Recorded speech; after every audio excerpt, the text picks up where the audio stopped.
रामाय रामभद्राय रामचंद्राय वेदसे रघुनाथाय नाथाय सीताय पतये नमः. Aranya-kiṅkarī, chapter number 47, Ravana and Sita. The recitation begins now.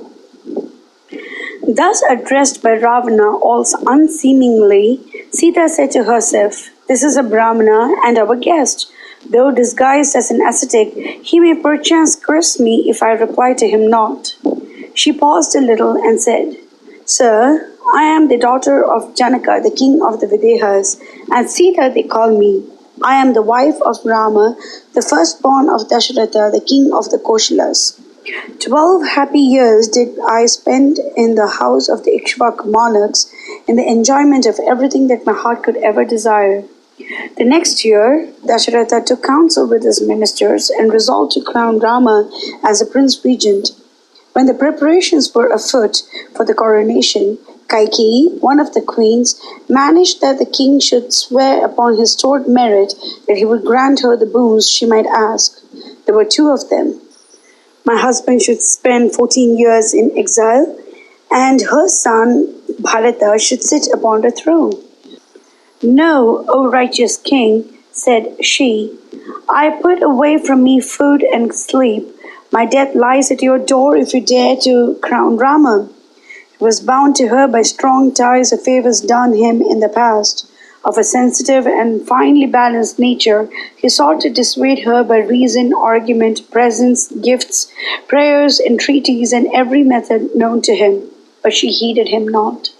Now my husband was in the prime of youth and fitted in every way to drink deep of the golden cup of life and its joys.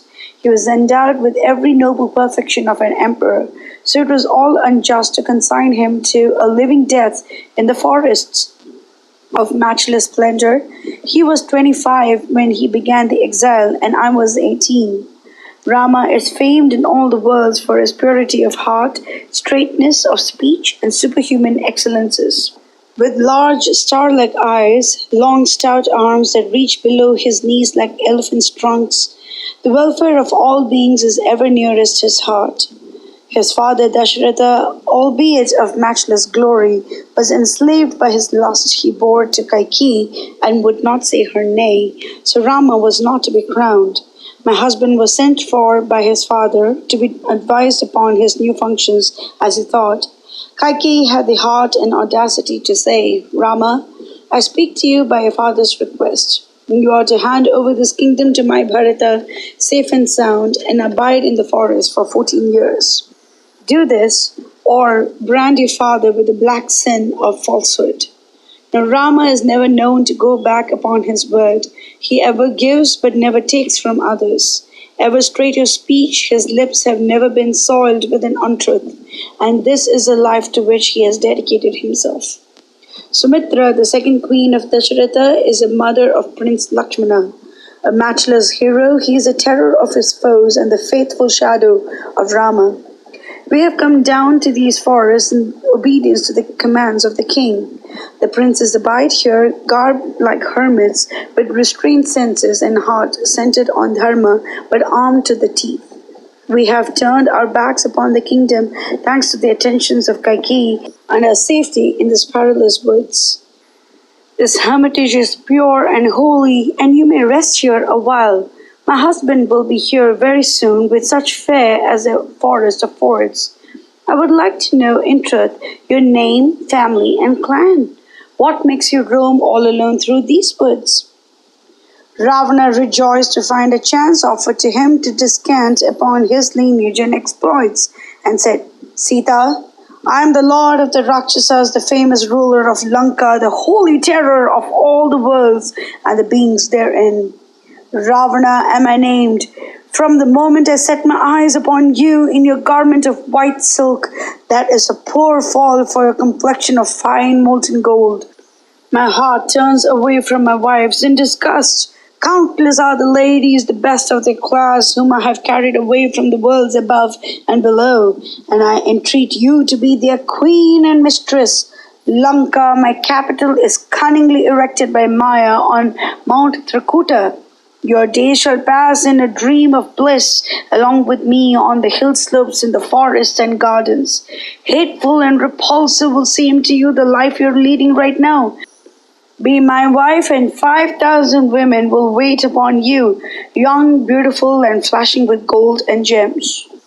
Sita was mad with rage at these unholy words. She cast a glance of withering contempt upon the sinful wretch and cried, Monster of wickedness! Whom did you take me for that you rave so? My lord and husband is impregnable as Mount Meru, unapproachable as the deep ocean, of matchless valor like Mahendra, and I strive to practice the dharma that he himself has set to. He is crowned with every noble perfection. Like a wide-spreading banyan, he deserves to be the refuge of all beings. Ever loyal to truth, his nobility of heart is something inconceivable, and I humbly follow in his footsteps.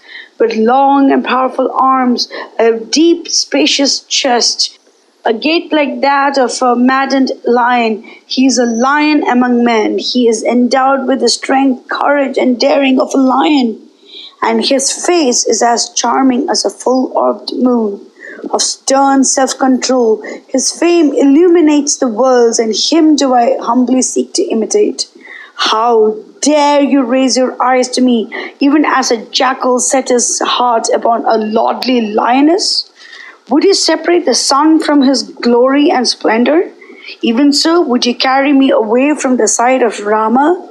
The hour of your death strikes, and you see before your glazed eyes trees of gold, else your heart would never desire me, the beloved wife of Rama. Would you thrust your arm into the cavernous mouth of a hungry lion to break its teeth? Would you place your fingers between the jaws of the serpent of doom to extract its deadly fangs? Would you seek to play at ball with Mount Mandara? Would you try to live a healthy life upon the diet of Kalakuta, the poison that was drunk by Lord Shiva? Would you scratch your eyes with sharp needles or lick the keen blade of a sword? Would you swim across the boundless ocean with a huge rock tied around your neck? Would you snatch at the sun and the moon or enfold the blazing fire in your garments? Would you walk on the sharp prongs of tridents? Else you would never dare to dream of me, the pure and unsullied and beloved wife of Lord Rama. Rama is a lion, you are a base jackal. The fathomless ocean is Rama, the dirty rill are you. A sweet and priceless beverage is Rama, this foul-smelling vinegar are you. Molten gold of 1,008 carats is Rama, base, dull lead are you. A delicious sandal paste is Rama, slimy, filthy mire you are. An elephant in rut is Rama, a puny cat you are. The monarch of all birds, Garuda, is Rama, a thieving crow you are. A peacock of dazzlingly beautiful feathers is Rama, an ugly waterfowl you are. A lordly swan is Rama, a bald, repulsive vulture you are. What a world of difference between you and him! As well might a gnat swallow a large diamond and hope to digest it. Granted you carry me away, could you keep me safe while the mighty bow of Rama extends over me the shadow of its protection? You but invite your death in my guise. Boldly did she rebuke Ravana, that pure and gentle Janaki, yet she trembled like a plantain in gale through the fear she strove to conceal. It did not escape the keen eyes of Ravana. She is mine if I frighten her enough. And the sinful wretch, strong and powerful as death, began to hold forth upon his birth, strength, fame, and terrible exploits. Mangalam Koshlendraya Mahaniya Gunabdiye Chakravarti Dhanurjaya Sarvabhaumaya Mangalam.